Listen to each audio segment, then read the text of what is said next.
안녕하세요. 창업과 창직의 모든 것, 창창TV의 허주일입니다. 벌써 이제 상반기가 거의 다 끝나고 하반기가 이번 주 주말로 다가왔습니다. 2022년도는 그 어느 때보다도 정부 지원 사업, 창업 지원 이런 분야에서 상당히 큰 변화가 있었습니다. 코로나 시기를 견디면서 비대면 과제 평가 방식에서 대면 방식으로 다시 복귀하는 계기가 되기도 했고요. 무엇보다도 문재인 정부에서 윤석열 정부로 바뀌면서 상반기에 1년에 계획되어 있던 지원 사업들의 대부분의 예산을 상반기에 집중해서 활용하는 바람에 하반기 계획이 없는 상태로 상반기 초에 사업들의 대부분이 접수 마감을 마쳤습니다. 그러다 보니까 올해 정부 과제는 선정되기가 정말 어려웠습니다. 주변을 찾아보면 정부 과제 신청을 했다는 업체들은 굉장히 많이 찾아볼 수 있지만 선정됐다는 업체들의 얘기는 들을 수가 없었는데요. 이렇게 어려운 와중에도 선정된 기업들은 있습니다.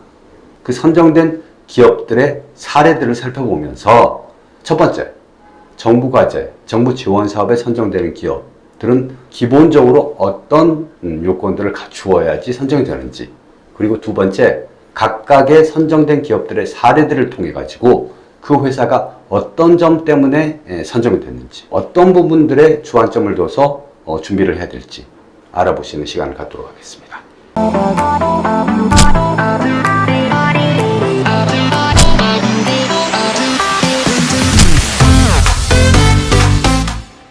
먼저 정부의 지원 사업에 선정되기 위해서 일반론적으로 이런 것들은 지원하고 그렇지 않은 것들은 지원하지 않는다 라는 기본적인 틀이 있습니다.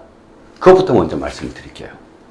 첫 번째로 정부 과제로 선정이 되기 위해서는 기술 창업이어야 합니다. 내가 하려는 사업이 기술적인 테크놀로지컬한 어떤 특징, 기술 개발의 필요성 같은 것들을 갖추고 있어야지 정부에서 지원을 한다는 거죠. 그러니까 제가 창업 컨설팅을 한다 그런 이야기를 하면 카페 하시는 분들이라든지 식당 하시는 분들이 문의를 많이 하시는데요. 기본적으로 카페라든지 식당 이런 쪽의 창업은 정부, 그러니까 중소벤처기업부라든지 창업진흥원에서 하는 사업화 지원이라든지 연구개발 지원을 받기가 거의 힘듭니다. 왜냐하면 기술 창업으로 보지 않기 때문에. 기술 창업으로 보는 건 기본적으로 어떤 제조업이라든지 그리고 요즘 모바일을 이용한 무슨 서비스, 플랫폼 이런 IT 분야 이런 것들을 중심으로 정부에서는 지원을 합니다. 이런 기술이 필요하기 때문에 이건 기술 창업이다 라고 말씀하시는 분들도 있겠지만 그 기술이 그 친구 기술이 좋아 이런 느낌의 기술이어서는 안 된다는 거예요. 그건 노하우라든지 숙련도에 관한 부분이고 정부에서 이야기하는 기술이라는 것은 테크놀로지입니다. 4차 산업혁명 기술이라든지 또 빅3 그러니까 시스템 반도체, 바이오 헬스, 미래자동차 이런 분야라든지 아니면 소재, 부품, 장비에 관한 부분이라든지 비대면 서비스에 관한 부분이라든지 이렇게 정부에서 정하고 있는 어떤 특정한 분야의 기술이 적용이 된 제품이나 서비스를 개발하는 것 그게 바로 기술 창업이고요. 이 기술 창업을 중심으로 정부에서는 지원을 한다라고 보시면 됩니다.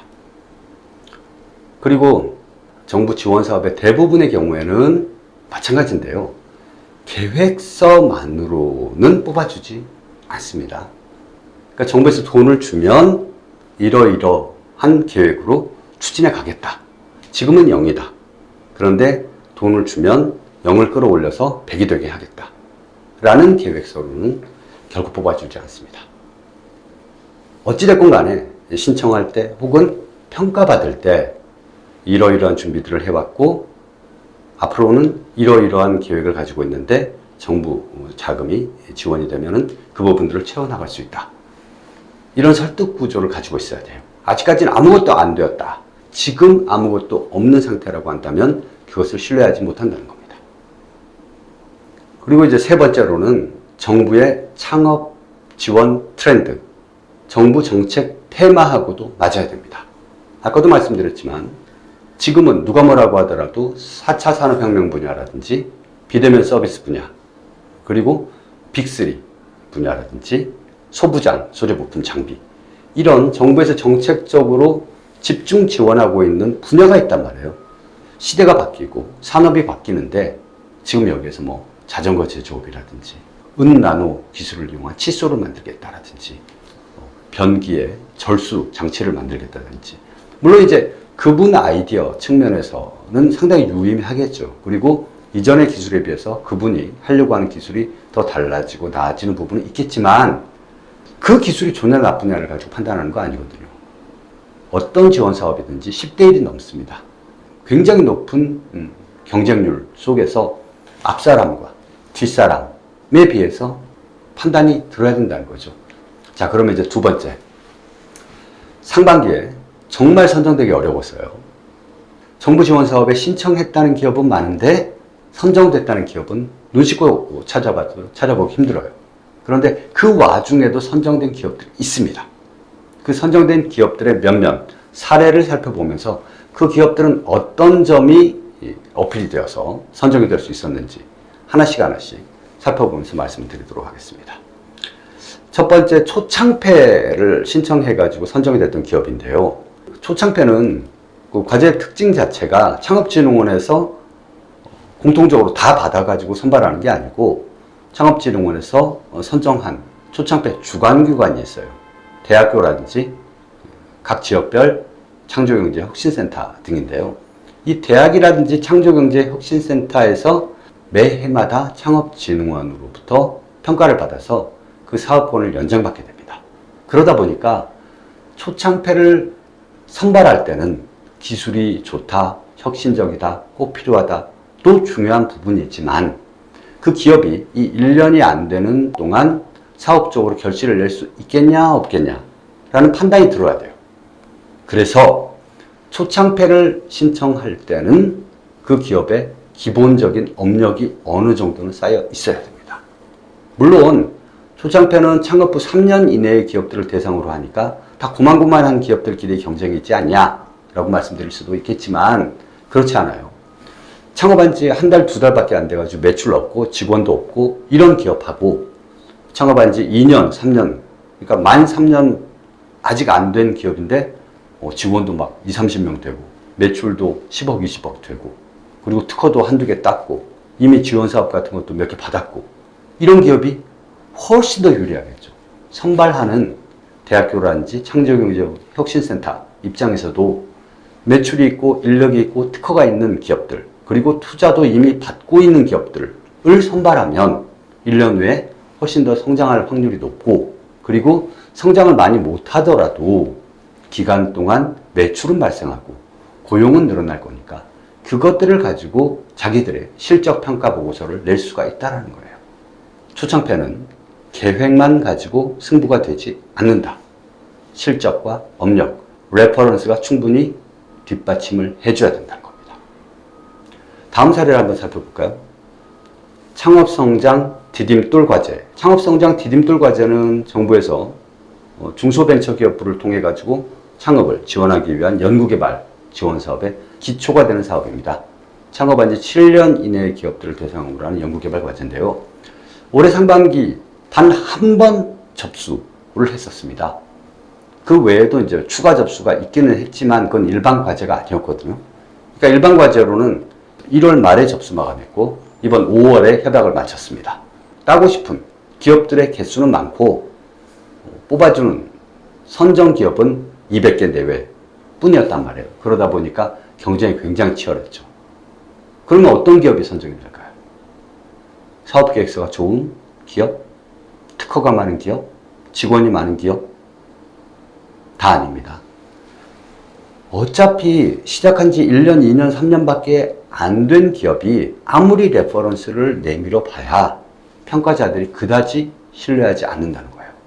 결국 어떤 기업이 선정됐느냐?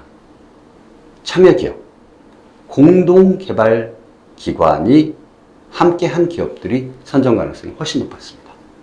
왜냐하면 주관기관 혼자서 하는 데는 어차피 한계가 있다. 인력 면에서나 전문성 면에서나. 하지만 내가 부족한 부분, 뭐 핀테크 분야라든지 AI 분야라든지 메타버스 분야라든지 이런 정부의 정책적인 테마에 맞는 분야에 충분한 업력이나 레퍼런스, 수상 경력, 인증, 이런 것들을 가지고 있는 기업이 공동개발기관, 참여기업으로 참여했을 경우에는 심사위원들이 봤을 때 주관기관은 글쎄 잘 모르겠지만 저 참여기업, 공동개발기관 봐서라도 뽑아줘야겠다. 쟤들은 믿을만하다 라는 판단이 있었던 거죠.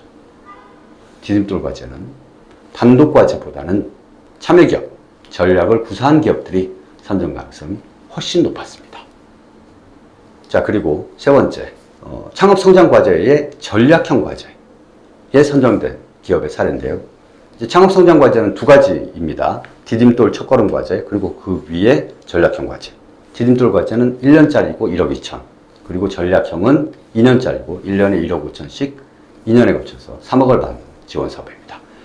전략형 과제 같은 경우는 사실 디딤돌 과제를 써도 되는데 이제 욕심을 부리는 분들이 전략형 과제를 쓰는 경우가 많습니다. 어떻게 보면 다른 연구개발 사업 같은 것들을 한 번이라도 해본 적이 있고, 그리고 디딤돌 과제, 첫걸음 과제를 마치거나 해본 적이 있는 기업이 전략형 과제로 넘어가는 것이 자연스러운데 1억 2천이 너무 작거든요. 그러니까 3억짜리 과제 해야겠다. 그래서 전략형 과제를 내신 분들이 많은데, 그러면 선정 가능성이 굉장히 낮습니다. 전략형 과제는 어떤 기업이 선정되느냐, 그 분야의 전문성에 대해서 신뢰할 만한 업력, 레퍼런스를 충분히 가지고 있어야 된다. 그래야지만 전략형 과제로 선정이 될 수 있다 라는 것을 상반기에 몇 안 되는 창업성장기술개발사업 전략형 과제 선정기업 사례들을 보면서 느낄 수가 있었습니다. 예를 들면 뭐 AI 기술을 하겠다, 메타버스를 하겠다, 뭐 핀테크를 하겠다, 계획은 좋단 말이에요. 그 계획을 실제로 구체적으로 사업성 있게 현실화할 수 있느냐를 신뢰할 수 있게 해줘야 된다는 거예요. 그러기 위해서는 그 기술 분야에 대한 경험치를 가지고 있느냐도 중요하고요. 그리고 그 기술 분야의 연구개발을 진행해 줄 수 있는 특출난 연구원이 있느냐 또 굉장히 중요한 부분입니다. 그냥 뭐 학부 출신이 아니라 석박사 수준의 믿을 만한 연구원이 있느냐. 그래서 전략형 과제 같은 경우에는 석박사급의 연구원이 책임자급으로 있어 주느냐 아니냐에 따라서 선정이 되느냐 안 되느냐 가늠해 볼 수 있습니다. 자, 그리고 상반기에 했던 굵직한 과제 중에서 바로 비대면 스타트업 육성 지원 사업입니다. 비대면 과제라는 이름으로 작년과 올해에 걸쳐서 정부 창업진흥원 K-스타트업을 통해 가지고 진행된 과제인데, 이제 비대면 과제 같은 경우는 각 분야별로 접수를 따로 받거든요.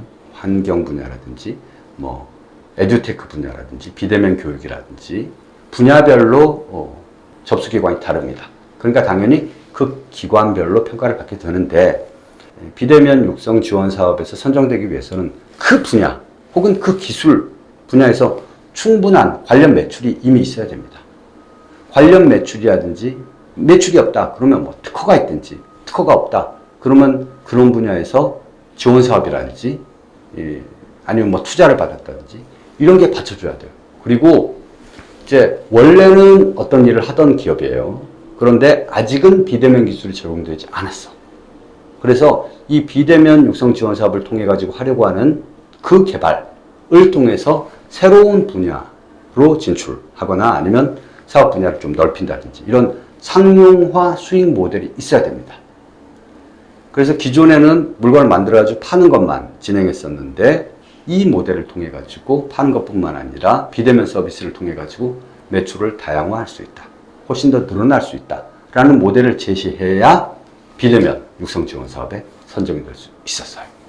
네, 지금까지 초창폐라든지 창업성장 디딤돌 과제, 그리고 전략형 과제, 그리고 비대면 스타트업 육성 지원 사업, 이런 굵직굵직한 4개의 정부 지원 사업 사례를 보면서 올해 2022년도 상반기에 정말 선정된 기업이 몇 개 없는데, 그 와중에도 선정된 기업들은 어떤 점 때문에 선정될 수 있었는지 살펴보면서 윤석열 정부가 새롭게 펼치는 창업 지원 사업에서 그런 사례들을 참고해 가지고 혹시 하반기에 추경 사업으로 지원 사업이 공고되면 이런 점들을 충분히 고려해가지고 준비해서 좋은 결실 일구시기 바랍니다. 지금까지 창업과 창직의 모든 것, 창창TV의 허준이었습니다.